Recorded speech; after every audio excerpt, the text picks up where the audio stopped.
Just playing the devil's advocate, and for the sake of conversation and thought-provoking investigative skills. Darlie Routier Case, 5801 Eagle Drive, Rowlett, Texas, June 6, 1996. Something that I've never really paid attention to before. Just being the devil's advocate. I wonder what the supporters would say about this.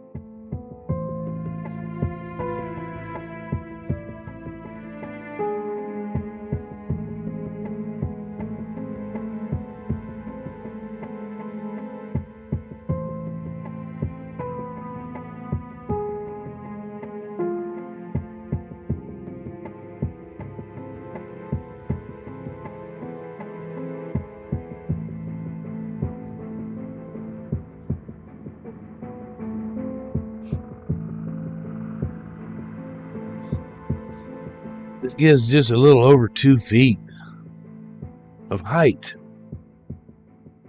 to stand on. You also have 2 borders right here on either side to hold on to. As you stand up on this, looking at about a 9-foot fence. If you're just over 6 feet tall, you can see maybe what's going on right here. Which couch would be right there. Now, the steam house was set up right in here. The motion detectors were on the steam house, about right here, just behind this tree.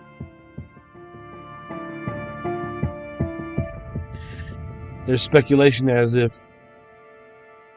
to when the motion detector lights would go off and what they would light up. I believe that if you stepped anywhere in this area right in here, they would go off.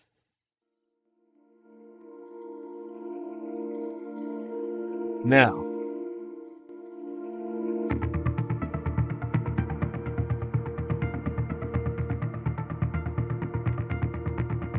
young kids in the neighborhood, punks, people out that ne'er do well.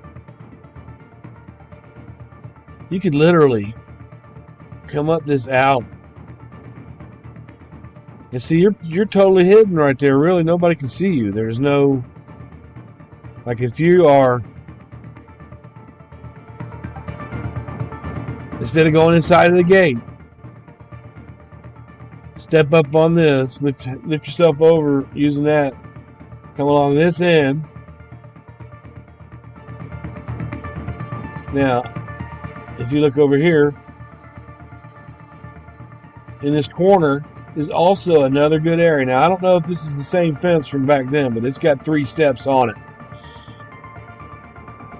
Climb right over. Drop down in the yard.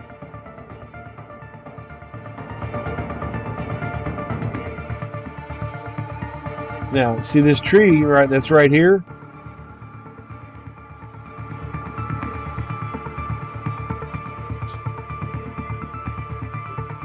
It's right up on that fence. So if you stand up on that, you got both your hands right here, you got another hand right there, you can get right over that fence easy. Now, is this the same way the fence was in 1996? I would assume so, because that is there, and that's probably why the fence was built that way, because that is a water meter. And that looks like an old water meter, not like a newer one. I'll show you this other one. And they're up close to 2 feet. Like I said, you can come right up to this. Use your hands to brace you. Lift yourself up on the fence, grab a hold of that tree, and you'd be right down in that yard. Tell me what you think. Now, Rich has videos where he goes through the neighborhood here.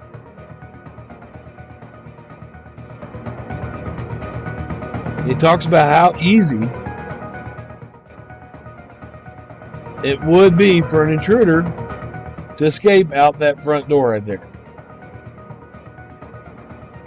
And he's talking about, now, remember Gorsuch is up here. Gorsuch is up here.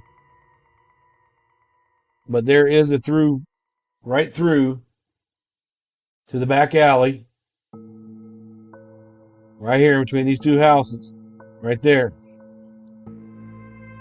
If you look at the timing of Gorsuch's testimony as to when he was outside gazing up at the stars, the time he went in, the time that they believe the intruder left the house. Now, even if you don't go out the front door to get to there, I'm looking at their theories. Out the front door, right through here, there's an alleyway back there. See it? This is the parking lot Rich is talking about. It goes straight through from Gorsuch's house. I don't know if I can get back to where I was, but I'll try.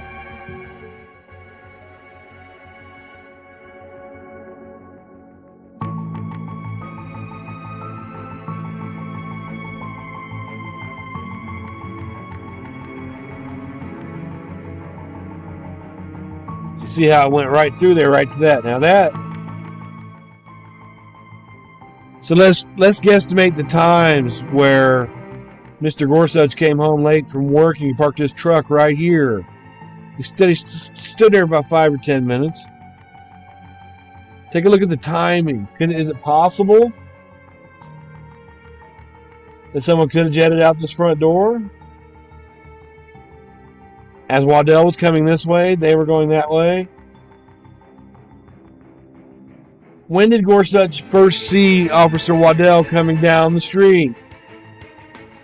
Was he already on the street? Did Gorsuch watch him turn from Linda Vista onto here?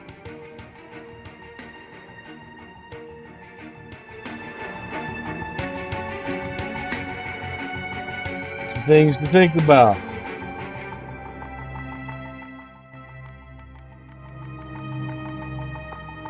One of our group members noticed this as well, right here. Something, every time I look at this house,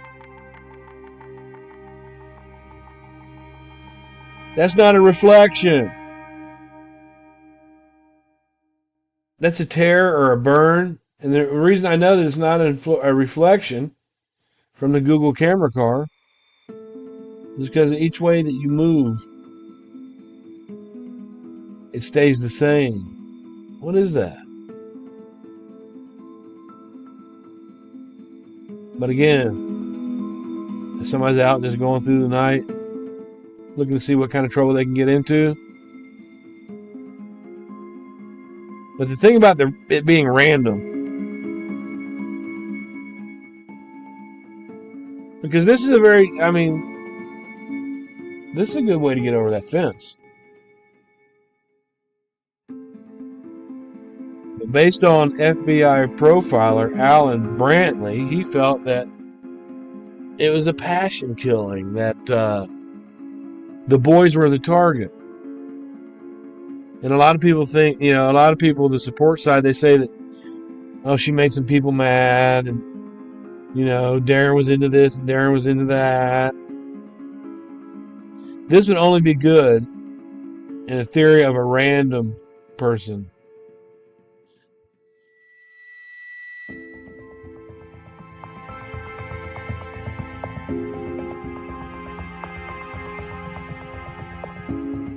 Tell me what you think in the comment section below.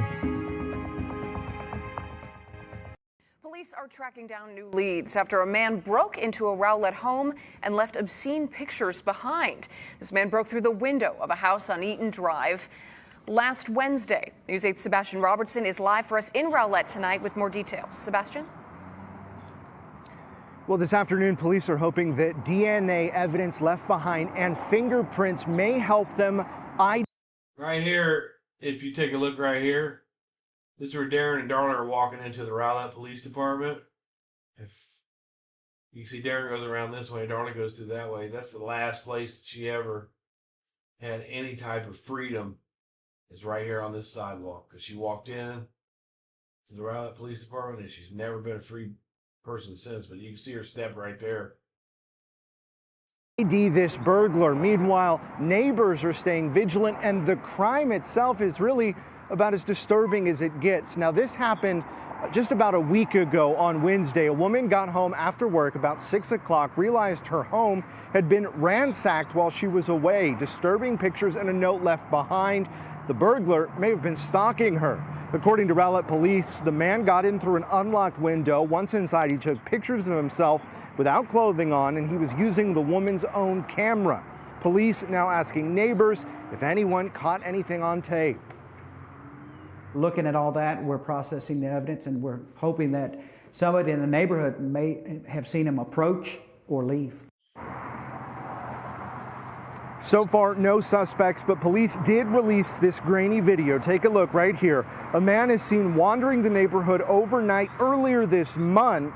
They want to know who this person is. Again, they're not saying this is a suspect, simply want to ID this person. Police say they've left flyers on doors across the block, letting neighbors know that they need to keep their eyes open. Police, as typical in this type of case, aren't releasing any information about the victim, but do say that she's so disturbed she won't be returning home anytime soon.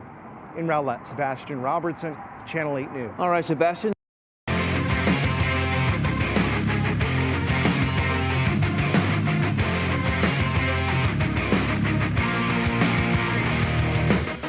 Lucky if I ever see the light of day again. My skin is choking me, my fever walls are closing in. The cell is full of scholars easing me, they're teasing me. They told me so, I didn't know the phone would be this easy. How long until I start to